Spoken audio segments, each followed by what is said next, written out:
Mutiara Hikmah Official, menyingkap hikmah di balik sunnah.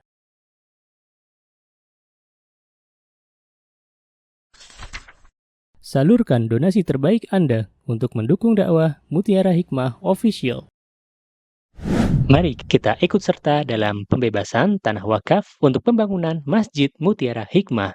Estimasi kebutuhan dana sebesar Rp1.125.000.000. Bagi Anda yang ingin menyalurkan donasi, bisa melalui rekening Bank BSI di nomor rekening 2200220245 atas nama Masjid Mutiara Hikmah.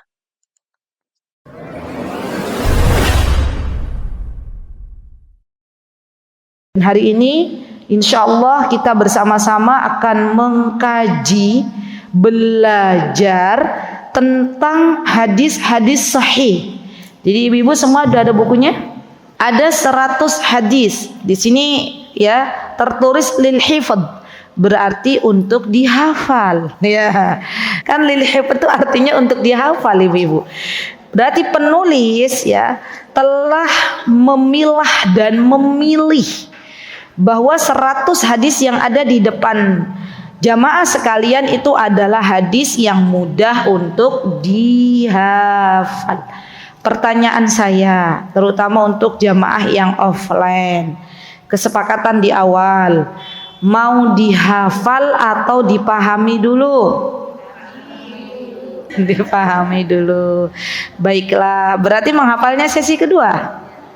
Oke, tapi nanti sambil dikit-dikit ya, dipahami dulu, baru nanti sambil dikit-dikit dibaca, diulang-ulang, semoga nempel ya. Karena saya paham yang ada di depan saya ini bukan lagi anak-anak muda ya.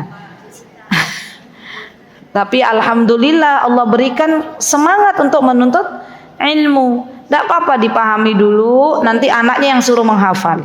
Ya. Jadi nanti sampai rumah, nah ibu tadi belajar 100 hadis untuk menghafal. Ibu yang menjelaskan isi kandungannya, kamu yang menghafal ya, gitu ya. Anaknya mau aja ya, masya Allah. Jadi ya, ya, masya Allah. Anak-anak itu masya Allah menghafal satu hadis nggak kurang dari setengah jam sudah hafal ibu-ibu. Giliran kita loadingnya masya Allah. Ya. Jadi monggo silahkan nanti coba untuk anak-anaknya ya, mudah-mudahan bisa menghafal dan menjadi jariah untuk kita-kita yang menerangkan ya. Baik, kemudian salat beriring salam semoga tetap Allah limpahkan kepada qudwah hasanah kita Nabi Muhammad sallallahu alaihi wasallam dan juga kepada keluarga besar beliau, kepada para sahabat ridwanullahi alaihim. Kita berdoa semoga kita yang hadir semuanya kelak mendapatkan syafaat dari Nabi kita Muhammad sallallahu alaihi wasallam, tentunya atas izin Allah Subhanahu wa taala. Amin, Allahumma amin. Jamaah yang saya cintai karena Allah, mari kita buka silakan. Ini langsung halaman 5 ya, paling depan ya. Ya, silahkan dibuka. Boleh. Kemudian buka halaman 6. Sudah dibuka? Dibuka-buka dulu Bu, kenalan. Halaman 7, halaman 8, halaman 9, halaman 10 coba lihat perawinya Nabi Hurairah semua. Coba lihat semua. Abi Hurairah ya kan, Abi Hurairah. Sampai halaman berapa tuh Abu Hurairah? Sampai halaman 24. Ya, kenalan dulu, kenalan. Ya kan? Semua hadisnya diriwayatkan oleh Abu Hurairah. Lihat. Pertanyaannya, ibu-ibu sudah lama nih belajar. Kitab ini udah selesai, Lamiyah selesai, Umdatul Mar'ah selesai. Apalagi ibu-ibu di sini belajar? Qawaidul Arba' selesai. Kira-kira hafal enggak namanya Abu Hurairah? Hafal? Siapa namanya Abu Hurairah? Ayo bareng-bareng yuk. Siapa namanya Abu Hurairah? Coba lihat yang di online. Hafal enggak namanya Abu Hurairah? Yuk ditulis yuk. Siapa namanya Abu Hurairah? Coba saya lihat di pesan obrolan, di pesan chat. Ini bisa nulis? Siapa namanya Abu Hurairah? Boleh ditulis. Ibu-ibu yang offline, Abu Hurairah namanya siapa? Abdurrahman ibnu Sakhr. Ini harus diingat-ingat. Abdurrahman ibnu Sakhr. Berarti beliau nama aslinya adalah Abdurrahman. Oke. Sudah sampai halaman 24? Oke, dibuka lagi. Setelah halaman 24 di situ ada hadis yang diriwayatkan oleh siapa? Oleh Ibunda Aisyah. Sampai halaman berapa? Tuh lihat, Ibunda Aisyah sampai halaman berapa? Yang dipilih oleh penulis. Sampai halaman 27. Ada? Baik. Kemudian setelah itu ada Anas bin Malik. Nah, ini orang-orang dekatnya Rasulullah semua nih. Anas bin Malik dari hadis ke-60 halaman 27 sampai hadis ke berapa? Sampai ke 30, hadis ke-69. Ya, sudah ibu-ibu ketemu? Baru kemudian hadis diriwayatkan oleh Ibnu Umar. Yo, pertanyaannya lagi. Kalau tertulis Ibnu Umar, maka nama aslinya siapa? Ya ibu-ibu, ini pelan-pelan ini saya. Ibnu Umar, Ibnu Abbas, Ibnu Mas'ud, nama aslinya siapa? Abdullah. Tulis. Jadi kalau ada perawi hadis Ibnu Mas'ud, Ibnu Abbas, Ibnu Umar, Ibnu, maka nama aslinya adalah Abdullah. Abdullah Ibnu Umar, Abdullah Ibnu Abbas, Abdullah Ibnu Mas'ud. Baik.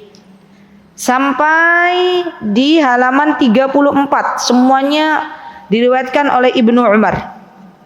Baru kemudian halaman 80 an Salim an abihi radhiyallahu anhuma. Satu ya diriwayatkan oleh beliau. Kemudian setelah itu diriwayatkan oleh Jabir. Jabir juga ini orang sahabat yang dekat dengan Rasulullah sallallahu alaihi wasallam.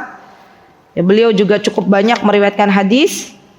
Baru hadis ke-85 halaman 36.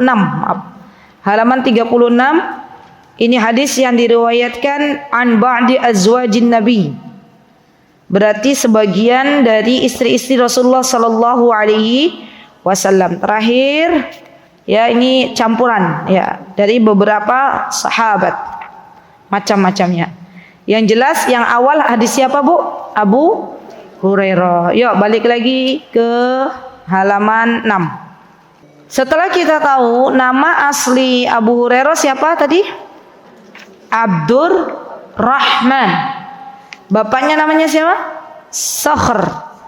Abdurrahman ibnu Sakhr.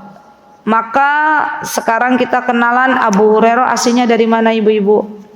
Ya, ibu-ibu enggak apa-apa. Yang kiri saya aslinya dari mana Mbak Ika apa ya itu? Aslinya dari mana Mbak Ika? Yaman. Kabilahnya namanya kabilah suku? Ya ingat enggak ibu-ibu ini ibu lagi senam otak ini. Suku kabilah Dawus. Ya, Abdurrahman bin Sakhr. Alhamdulillah ini adanya Abdurrahman bin Sakhr. Baik Mbak Dina, Ummu Abdul Aziz dan Mbak Mia ya, alhamdulillah jazakumullahu khairan. Beliau berasal dari Yaman. Dan nama kabilahnya adalah dari suku Daus, Al-Daus, Yaman. Baik. Dan suku Daus ini adalah sebuah suku yang dulunya menentang Nabi kita Muhammad sallallahu alaihi wasallam. Maka kemudian Allah berikan hidayah kepada Abu Hurairah dan Abu Hurairah kembali lagi, Masya Allah.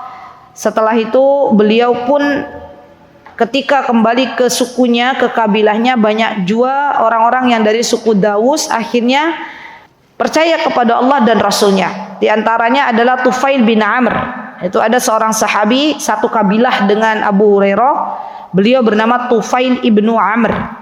Yang mana nanti Abu Hurairah berjumpa dengan Tufail ibnu Amr berdakwah sama-sama di kaumnya.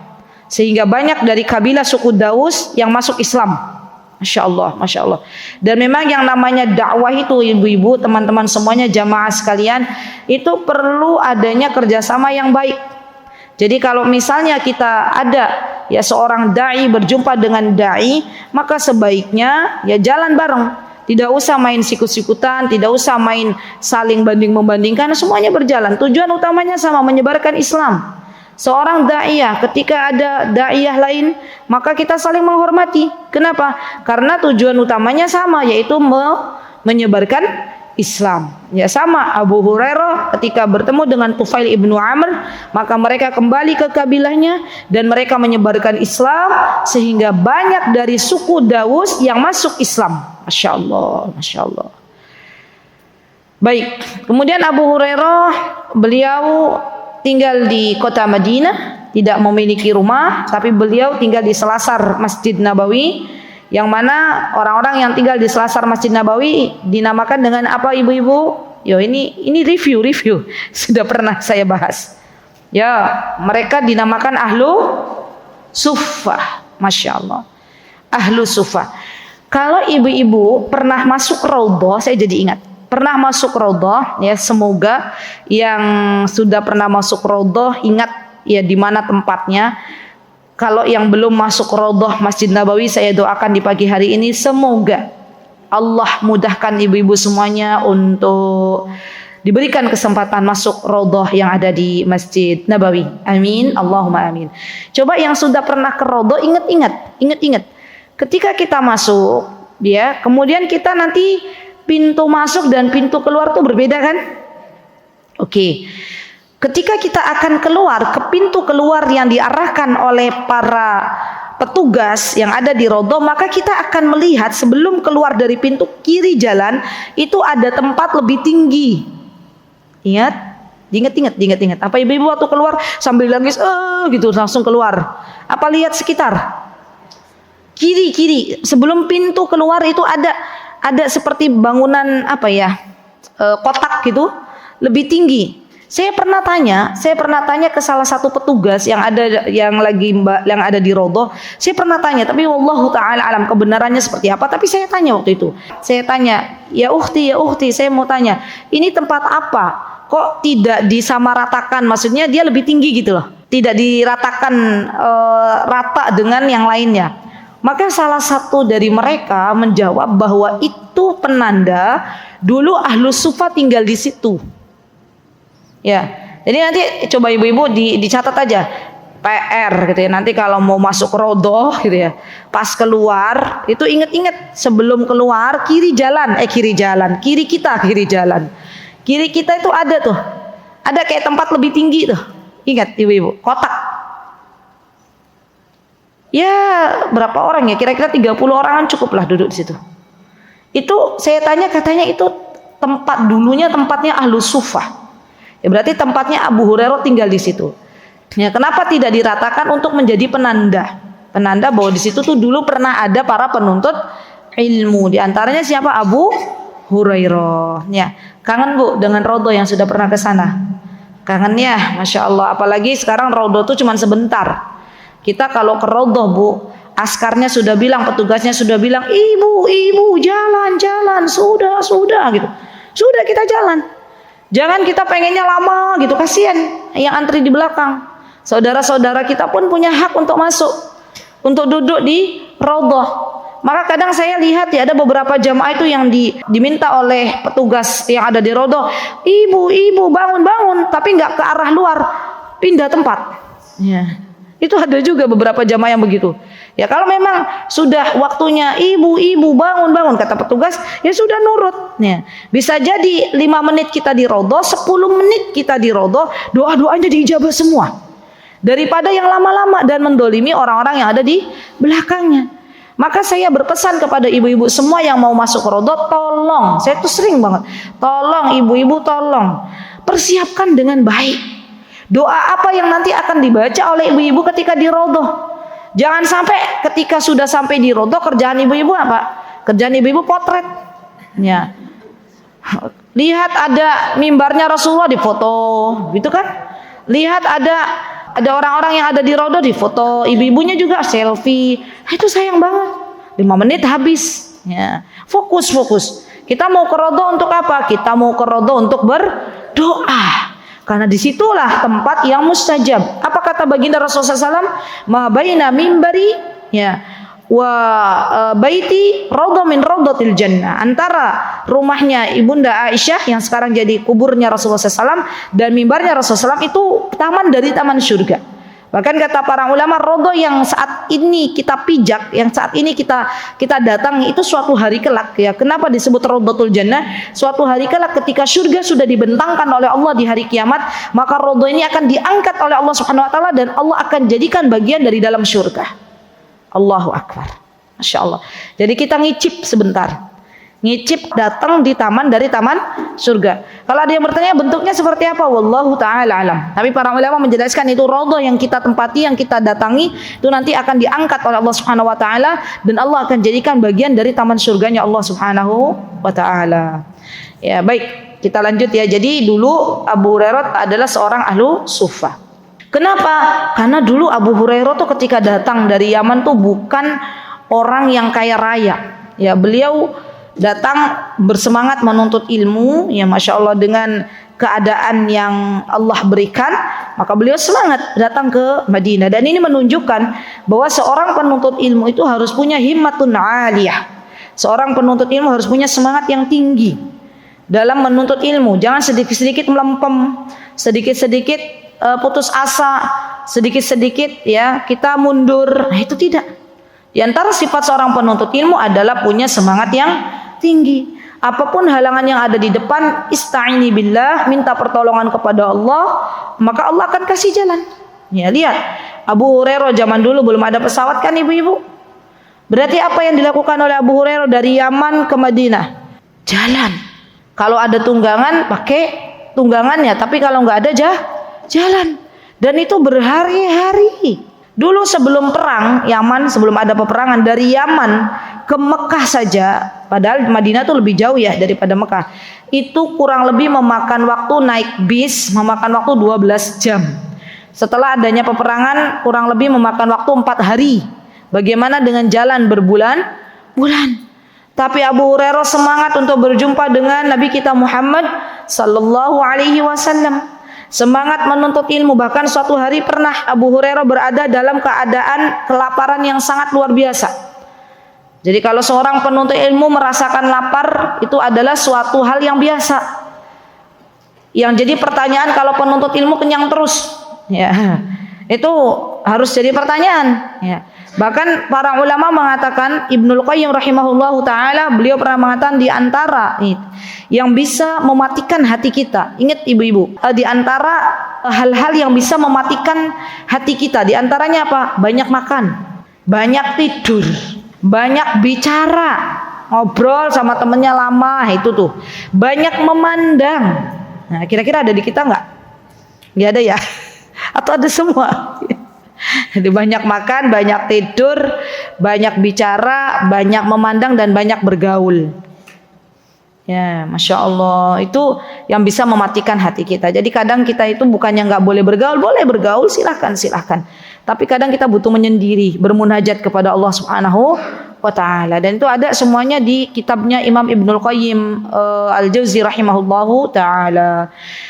Baik, kemudian Abu Hurairah terbiasa beliau menahan lapar ya. Dan ini biasanya para sahabat menggunakan kesempatan untuk berpuasa. Nah, ini juga nih saya izin menyampaikan. Berpuasa ya, berpuasa di bulan-bulan yang baik, terutama bulan Muharram. Ini kita sekarang masuk di bulan Muharram, ibu-ibu. Apa yang diperintahkan oleh baginda Rasulullah SAW? Berpuasa. Kata Rasulullah SAW, tidak ada salat yang lebih baik daripada salat fardu. Setelahnya adalah salat qiyamul lail. Dan puasa yang terbaik setelah puasa Ramadan adalah puasa di bulan Allah yang bernama Muharram. Jadi sekarang perbanyak ibadah puasa. Tapi ada tapinya, tidak difulkan. Boleh ibu saya kosongkan di awalnya, atau saya kosongkan di tengahnya, saya kosongkan di akhirnya. Gunakan kesempatan bulan Muharram ini untuk memperbanyak puasa. Bisa jadi ini adalah bulan Muharram terakhir kita ketika kita ada di dunia. Bulan Muharram tahun depan datang, tapi belum tentu kita ada di dalamnya. Maka gunakan di antara ibadah yang boleh kita perbanyak di bulan Muharram adalah berpuasa sunnah. Tapi tentunya kalau suami kita ada di rumah, izin dulu ke suami. Kalau suami nggak ada di rumah, ya izin dulu. Tetap izin, saya mau puasa, insya Allah suami mengizinkan. Kan nggak ada di rumah juga ya. Gitu ya, baik, masya Allah. Nah, Abu Hurairah radhiyallahu anhu, beliau juga terkenal seorang anak yang sangat berbakti kepada ibunya. Masih ingat enggak ibu-ibu? Ya kan? Berbakti kepada ibunya. Dan banyak ya orang-orang sukses zaman sekarang ataupun zaman dahulu itu yang Masya Allah memperoleh kesuksesannya, pertama atas izin Allah, yang kedua karena baktinya kepada ibunda tercinta. Jadi Masya Allah, ya, jangan lupakan berbakti kepada ibu. Kalau kita sebagai seorang istri bagaimana Ustazah? Kalau kita sebagai seorang istri yang pertama kali adalah berbakti kepada suami kita. Dan jangan lupa mengingatkan suami kita untuk berbakti kepada ibunya. Ya. Kalau kita sudah berbuat baik kepada ibu dari suami kita atau mertua kita, maka atas izin Allah suami kita pun mengizinkan kita untuk berbakti kepada ibu kita. Itu kuncinya di situ. Ya. Sehingga nggak ada yang namanya misalnya saya mau berbakti kepada ibu tapi dilarang oleh suami. Kita evaluasi diri, mungkin kita belum berbakti kepada ibu mertua kita. Baik, maka kemudian Rasulullah SAW mendoakan Abu Hurairah, mendoakan ibunya Abu Hurairah, dan doa-doa yang Rasulullah SAW panjatkan kepada Allah semuanya diijabah oleh Allah Subhanahu wa Ta'ala. Ibunya Abu Hurairah masuk Islam dan Abu Hurairah pun diberikan ilmu yang sangat banyak. Baik, disebutkan di dalam kitab-kitab sirah, Abu Hurairah itu diberikan usia yang panjang. Masya Allah, beliau wafat kurang lebih 78 tahun usianya ya, Masya Allah. Dan beliau Masya Allah meninggalkan banyak sekali karya, diantaranya adalah beliau perawi hadis yang paling banyak. Masya Allah ya. Abu Hurairah tuh punya semangat yang tinggi. Kenapa saya katakan Abu Hurairah punya semangat yang tinggi? Karena beliau baru masuk Islam di tahun ke-7. Bayangkan ibu-ibu, Abu Hurairah baru masuk Islam tahun ke-7. Rasulullah wafat tahun berapa? 11 Hijriah.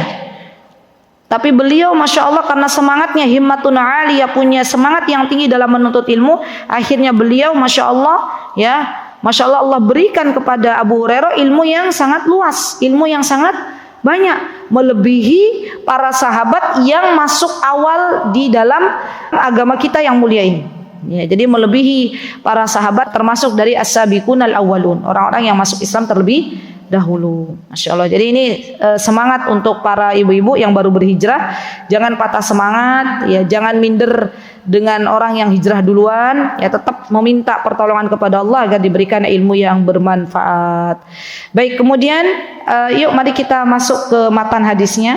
Kita baca bareng-bareng ibu-ibu. Nomor 1, kan sudah semua baca, ada ya? Yuk, 1, 2, 3.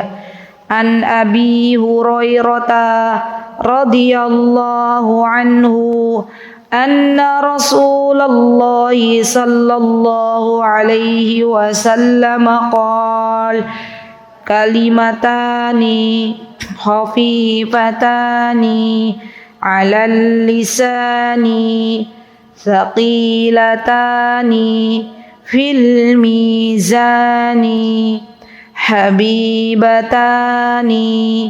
ilar rahmani subhanallahi wa bihamdihi subhanallahil azim muttafaqun alaih. Baik, hadis yang ada di depan kita ibu-ibu, saya kira ibu-ibu sudah pernah mendengar sebelumnya. Bukan hadis yang asing di hadapan jamaah sekalian. Tapi pertanyaannya, apakah kita sudah mengamalkan hadis yang sering kita dengar ini? Apakah kita selama ini sudah membiasakan lisan-lisan kita untuk senantiasa berzikir kepada Allah Subhanahu wa Ta'ala? Karena Allah itu suka dengan hamba-hambanya yang banyak mengingat Allah. Allah itu suka dengan hamba-hambanya yang banyak berzikir kepada Allah Subhanahu wa Ta'ala.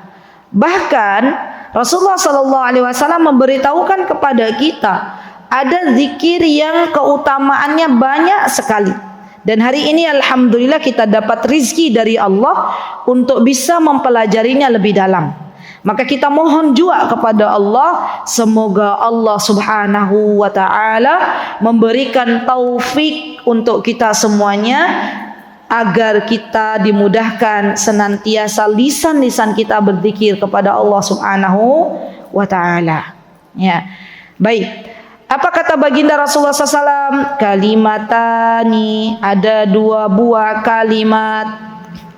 Khafifatani, saya pelan-pelan. Yang mana kalimat ini kalau kita ucapkan di dalam lisan kita maka itu ringan. Subhanallah. Khafifatani 'ala lisan. Ringan untuk kita ucapkan. Lihat ibu-ibu. Rasulullah itu adalah seorang nabi yang tahu bagaimana kondisi umatnya. Umatnya itu apalagi di zaman kita sekarang kalau pengen minta surga tapi amalan pengennya yang paling ringan, yang paling sedikit gitu kan. Maka ini Masya Allah ya, Rasulullah memberitahukan kepada kita ada 2 kalimat yang ringan diucapkan di dalam lisan. Ya Masya Allah. Coba ibu-ibu bandingkan kalimat subhanallah bihamdihi subhanallahil azim dengan kalimat la ilaha illallah wahdahu la syarika lahul mulku wa lahul hamdu wa huwa ala kulli syai'in qadir. Beratan mana? Beratan mana? Kalau suruh pilih ibu-ibu, ya ada perlombaan. Ibu-ibu pilih yang mana? Subhanallah bihamdi, subhanallah azim atau la ilaha illallah?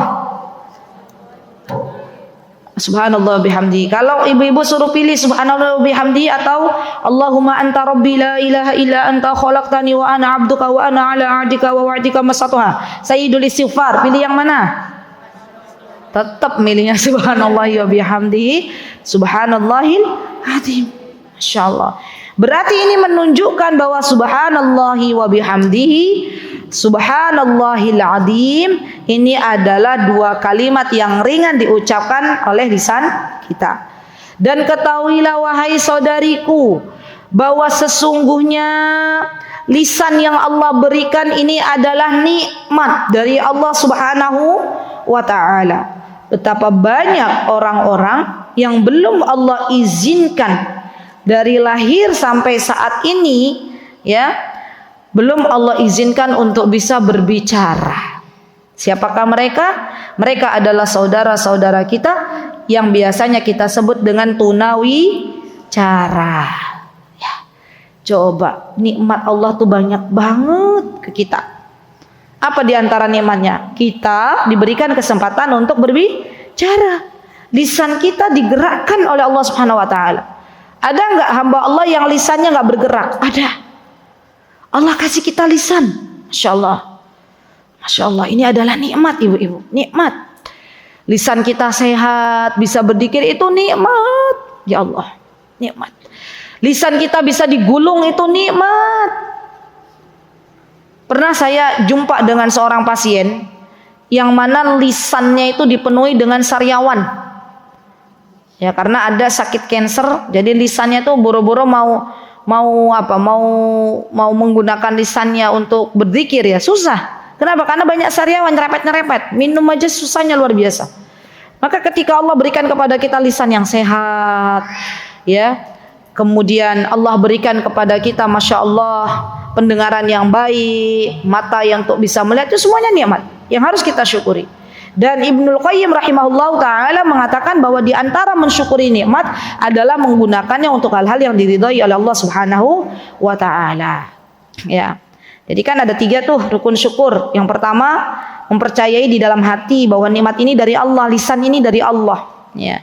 Yang kedua, kita ucapkan alhamdulillah, alhamdulillah ya Allah, terima kasih ya Allah sudah diberikan lisan. Ya, lisan ini banyak sekali gunanya. Bahkan lisan ini ibu-ibu ya, kalau seorang hamba tidak memiliki lisan maka ia akan meminta kepada Allah Subhanahu wa taala. Dan yang ketiga, menggunakannya di jalan yang Allah ridhai ya.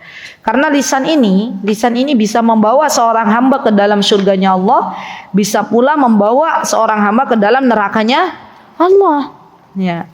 Jadi kalau kita punya lisan yang baik, maka lisan ini akan membawa kita ke dalam surganya Allah. Sebaliknya kalau lisan ini kita gunakan untuk mencaci orang, lisan ini kita gunakan untuk menggunjing orang, lisan ini kita gunakan untuk memfitnah orang, lisan ini kita gunakan untuk Untuk apa lagi ibu-ibu? Biasanya menggunjing, memfitnah, ya kemudian mencela apa lagi? Untuk berkata-kata yang tidak baik kepada Allah, mencela Allah Subhanahu wa taala. Ya, termasuk diantaranya hati-hati ketika kita mencela cuaca yang ada di sekitar kita. Itu artinya kita mencela Allah Subhanahu wa taala. Maka hati-hati. Belum lagi ucapan-ucapan lain yang itu membawa kemurkaan Allah Subhanahu wa taala. Maka ketika kita tidak bisa menggunakan lisan dengan baik, lisan ini yang akan membawa ke nerakanya Allah Subhanahu wa taala. Jadi di antara bentuk syukur kita kepada Allah adalah menggunakan lisan ini dengan baik. Ya, Masya Allah. Nah, kemudian bukan hanya saja ringan diucapkan oleh lisan kita, tapi dua kalimat ini juga saqilatani fil mizan, memberatkan ya timbangan kebaikan kita di akhirat nanti. Ya, ibu-ibu masih ingat pelajaran lamiyah yang pernah kita pelajari? Ya, lamiyah itu ditulis oleh siapa? Nanti ada kaitannya dengan ini. Lamiyah ditulis oleh siapa? Lupa gitu ya. Baiklah. Lamiyah ditulis oleh Syekhul Islam Ibnu Taimiyah. Di dalam kitab Lamiyah pernah dijelaskan kan ibu-ibu, ingat enggak?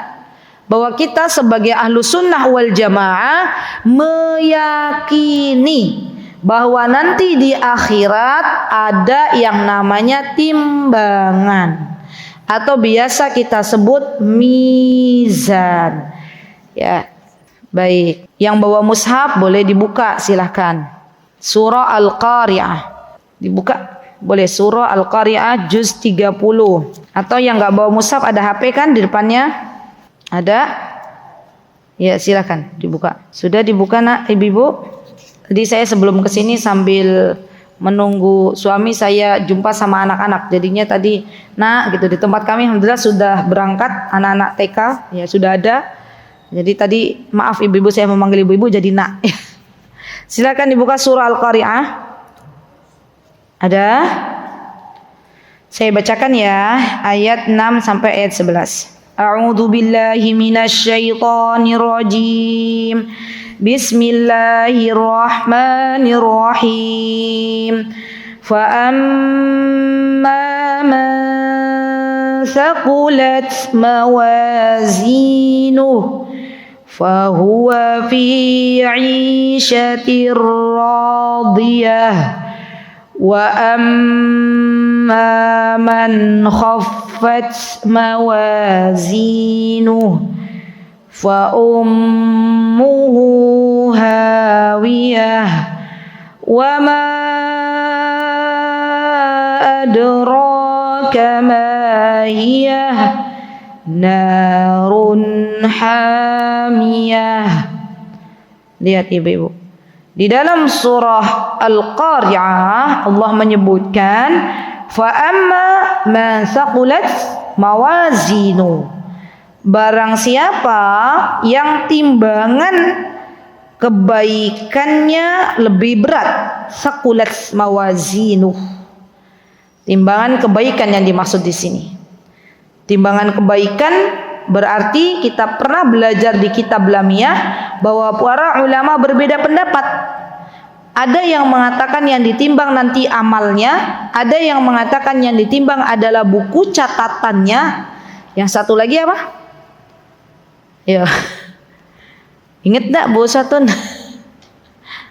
Orangnya, Masya Allah, barakallahu fiik. Orangnya. Dan yang rajih dari tiga pendapat ini mana?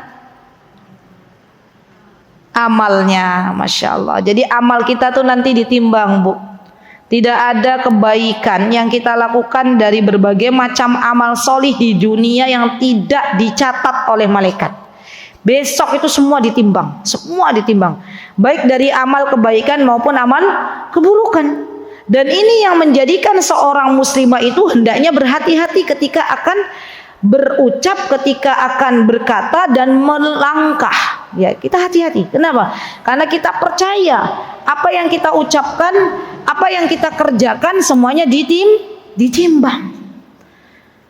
Dan ini menjadi evaluasi untuk diri kita masing-masing. Hati-hati ketika kita akan melangkah. Hati-hati ketika kita akan berkata. Karena semuanya masuk dalam timbangan. Kalau kita melakukan sesuatu yang tidak Allah ridhai, maka dicatat sebagai keburukan. Kalau kita melakukan sesuatu yang Allah ridhai, maka dicatat sebagai kebaikan dan semuanya akan ditimbang. Ya. Maka ini menunjukkan bahwa sesuatu yang seorang yang dia mendapatkan kebaikan yang banyak, maka timbangan kebaikannya akan berat. Fahuwa fi 'isyatir radiyah. Maka kelak nanti kehidupannya ya akan mendapatkan ridhonya Allah Subhanahu wa taala. Allah ridho kepadanya. Sebaliknya wa amma man khaffat mawazinu, barang siapa yang ringan timbangan kebaikannya, berarti yang berat timbangan apanya, Bu? Keburukannya, wal iyadu billah. Fa ummuhu hawiyah, maka Allah akan masukkan dia ke dalam hawiyah. Kemudian Allah firmankan wa ma adraka ma hawiyah. Apa yang dimaksud dengan hawiyah itu? Narun hamiyah, yaitu api yang menyala. Berarti di sini menggambarkan bahwa api yang ada adalah api neraka. Baik. Kemudian ibu-ibu yang saya cintai karena Allah, di akhirat nanti itu timbangan yang kita yakini sebagai ahlus sunnah wal jamaah adalah timbangan yang memiliki dua anak timbangan. Ya, bukan timbangan majazi, tapi timbangan hakiki. Ya, ahlus sunnah wal jamaah meyakini timbangannya itu adalah timbangan yang hakiki, yang benar. Kenapa? Karena orang-orang Mu'tazilah mereka mengatakan bahwa timbangan yang dimaksud itu bukan timbangan asli. Tapi kita orang ahlus sunnah wal jamaah meyakini bahwa timbangan yang ada di akhirat nanti adalah timbangan yang hakiki. Ya, ditimbang nanti. Ya, ibu-ibu lihat nanti timbangan yang sesungguhnya, ya Masya Allah. Baik. Kemudian ibu-ibu dibuka surah Al-Anbiya ayat 47. Surah Al-Anbiya ayat 47. Sudah ketemu?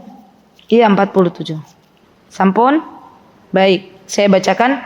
Wa nadha'ul mawazinal qista liyaumil qiyamati fala tudlamu nafsun syai'a wa in kana mithqala habbatin min khardalin ataina biha wa kafa bina hasibin. Ya Allah, kita bisa belajar nih ibu-ibu dari ayat ini bahwa Allah itu zat yang maha adil. Allah itu tidak pernah mendolimi hambanya. Apa yang dilakukan oleh hambanya akan Allah balas. Kapan itu? Di hari kiamat. Dia min khardal, menunjukkan khardal ini adalah sesuatu yang lebih kecil sebenarnya dari biji sawi. Bahkan para ulama mengatakan khardal ini adalah kalau ibu-ibu yang menempelkan tangan ibu-ibu ke dinding, kemudian ada debu yang mengikuti ibu-ibu di tangan ini, itulah yang disebut khardal. Maka dari sini kita bisa ambil pelajaran, jangan pernah takut untuk berbuat baik. Jangan pernah kita menyia-nyiakan kebaikan sekecil apapun. Jangan kita menyepelekan dari berbagai macam amal saleh. Kenapa? Karena semua masuk ke timbangan.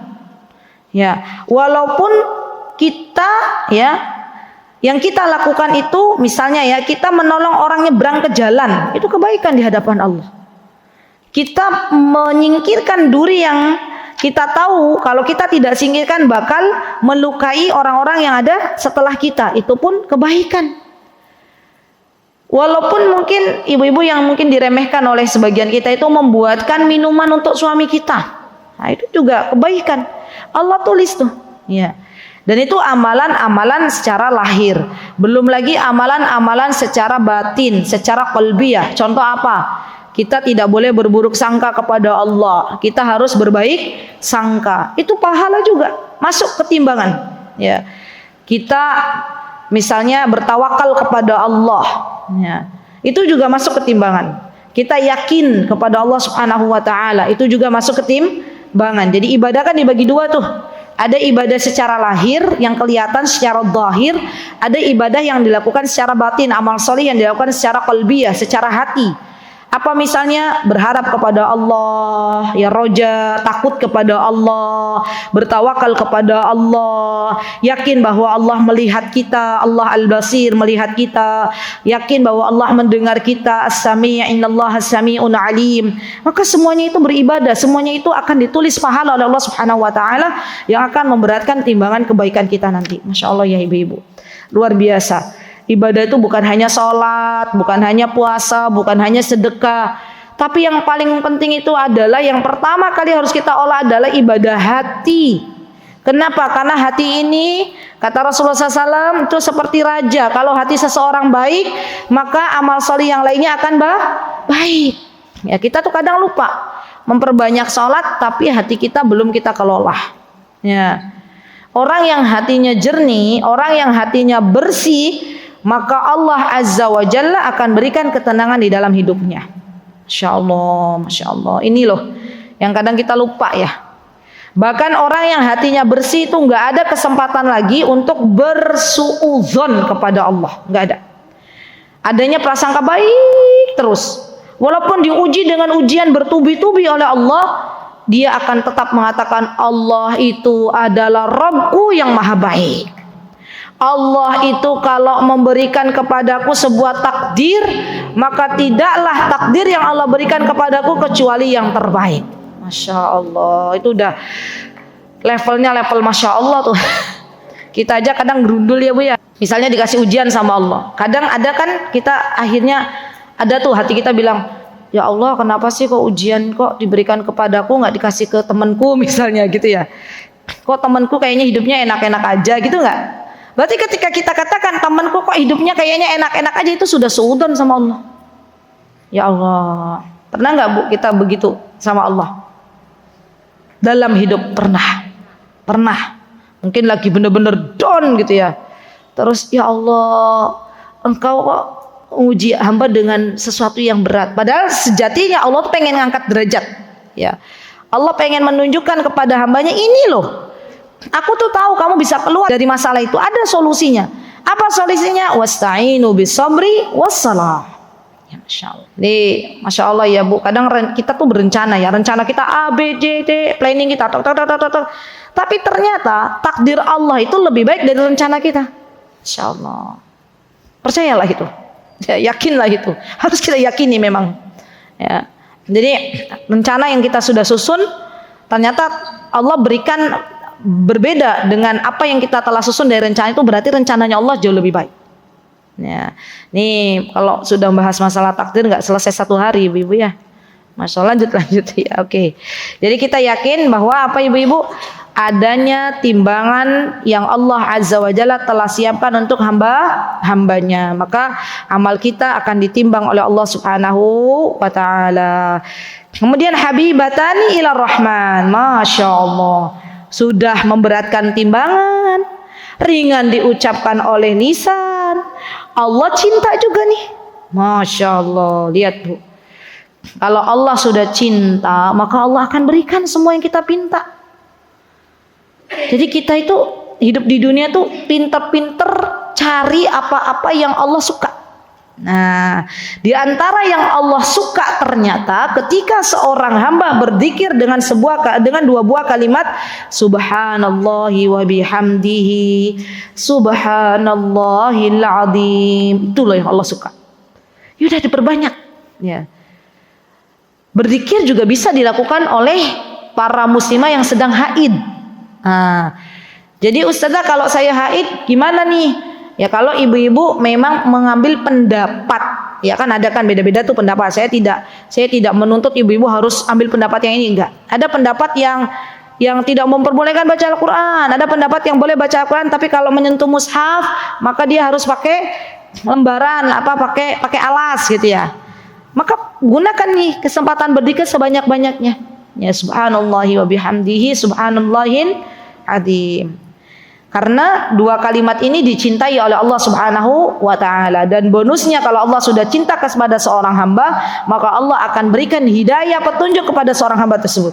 Allah tidak mau hamba ini yang Allah cintai ini ya terjerembab ke dalam jurang dosa. Allah tahu, contoh misalnya Menurut kita memiliki mobil itu baik, tapi menurut Allah ke depannya itu tidak baik. Maka Allah Azza wa Jalla takdirkan sesuatu yang menurut kita tidak sesuai dengan harapan, tapi Allah tahu itu demi menyelamatkan agama seorang hamba. Maka jangan pernah takut dengan sesuatu yang telah Allah takdirkan kepada kita. Ya, karena Allah sedang mencintai hamba tersebut. Dan banyak amal-amal salih yang Allah cintai. Di antaranya bukan hanya mengucapkan dua buah kalimat. Ya, Allah suka dengan hambanya yang tawadu, ya, yang rendah hati. Allah suka dengan hambanya yang suka menyembunyikan kebaikan. Allah suka ya dengan para istri yang nurut sama suami. Masya Allah. Allah suka dengan anak-anak yang nurut sama ibunya. Allah suka dengan hamba-hambanya yang kalau sholat di awal waktu. Allah suka dengan hamba-hambanya yang banyak bertaubat kepada Allah Subhanahu wa taala. Allah suka dengan hamba-hambanya yang banyak bersabar. Nah, itu dia. Banyak sekali amal-amal salih ibu-ibu yang Allah tuh suka. Kadang kita itu karena sedikitnya ilmu kita, maka kita nggak nyampe gitu loh. Padahal coba kalau kita tadabburi Al-Qur'an itu ada tuh innallaha yuhibbu gitu kan? Mutatahhirin, innallaha, coba banyak tuh. Cari tuh innallaha yuhibbu, apa tuh? Allah suka yang mana? Gitu. Banyak sekali dalam Al-Quran. Kalau kita perhatikan innallaha yuhibbu dicatat, dikasih stabilo, dikasih apa? Dikasih tanda tangeran atau tulis di HP. Oh, berarti Allah tuh suka dengan yang begini nih. Lakukan, ya. Baik. Kemudian apa yang Allah cintai yaitu ketika seorang hamba mengucapkan subhanallahi wa bihamdi subhanallahil azim. Kenapa Allah cinta ibu-ibu kalimat ini? Karena kalimat ini menggabungkan antara mensucikan Allah Subhanahu wa taala. Jadi subhanallah itu artinya mensucikan Allah dari apa? Dari kekurangan. Allah tuh zat yang maha sempurna. Tidak boleh kita katakan bahwa Allah itu bukan zat yang sempurna. Allah itu kita harus yakini bahwa Allah itu adalah Rabb kita yang maha sempurna.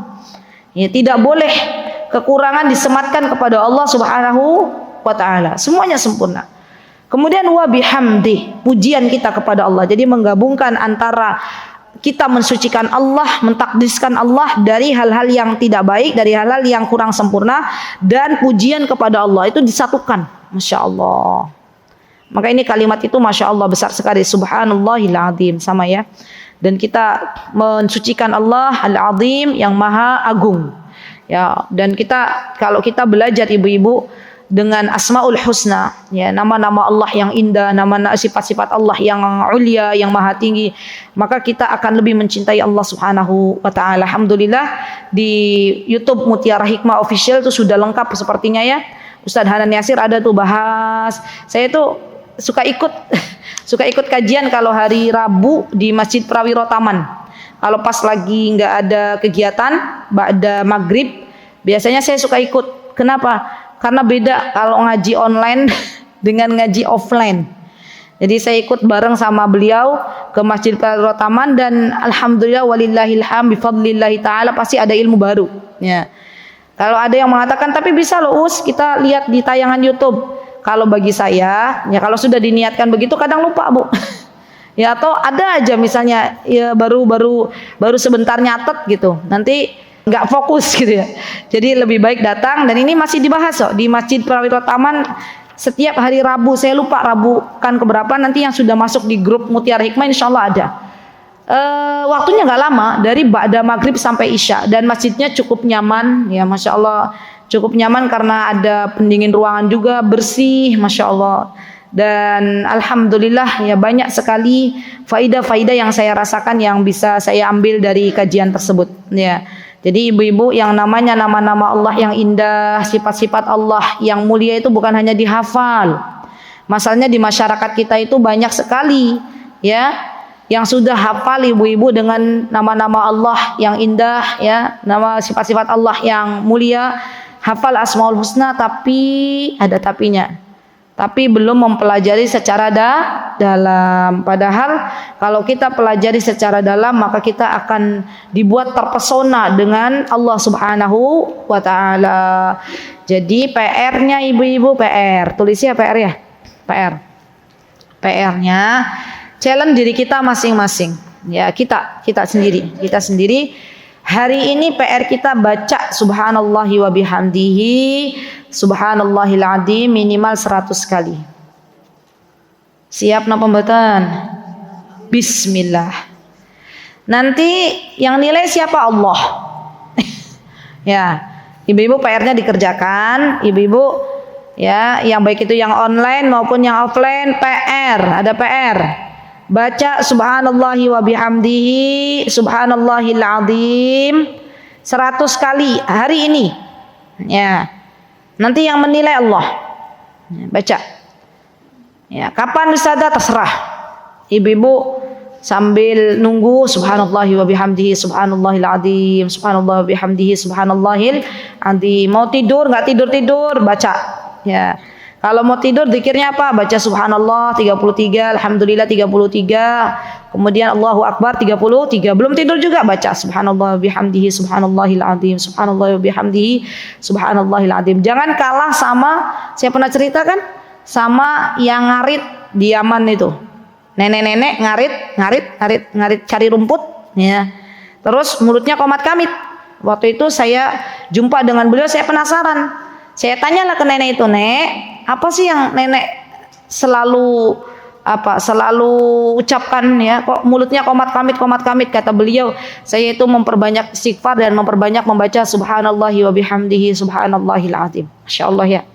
Jadi itulah orang-orang yang beruntung adalah orang-orang yang Allah berikan taufik untuk memperbanyak mengingat Allah Subhanahu wa taala. Semoga kita termasuk ada di dalamnya. Amin. Allahumma amin. Oh, afwan Ibu, ada satu lagi yang saya lupa. Muttafaqun alaih. Muttafaqun alaih itu berarti hadis ini diriwayatkan oleh Bukhari dan Muslim. Lebih kuat lagi nih. Masya Allah. Sudah Abu Hurairah yang membawakan, diyakinkan lagi dengan muttafaqun alaih. Berarti Imam Bukhari juga mengeluarkan, Imam Muslim juga Alhamdulillah, satu hadis selesai, PR-nya tolong dikerjakan. Semoga yang sedikit ini menjadi ilmu yang bermanfaat, memberatkan di timbangan kita nanti di akhirat kelak, dan semoga Allah memasukkan kita semuanya ke dalam syurganya. Amin. Allahumma amin. Itu yang bisa saya sampaikan. Kurang lebihnya saya mohon maaf. Aqulu qouli hadza wastaghfirullah li wa lakum wa akhiru da'wana anil hamdulillahi rabbil alamin. Wassalamualaikum warahmatullahi wabarakatuh. Mutiara Hikmah Official, menyingkap hikmah di balik sunnah.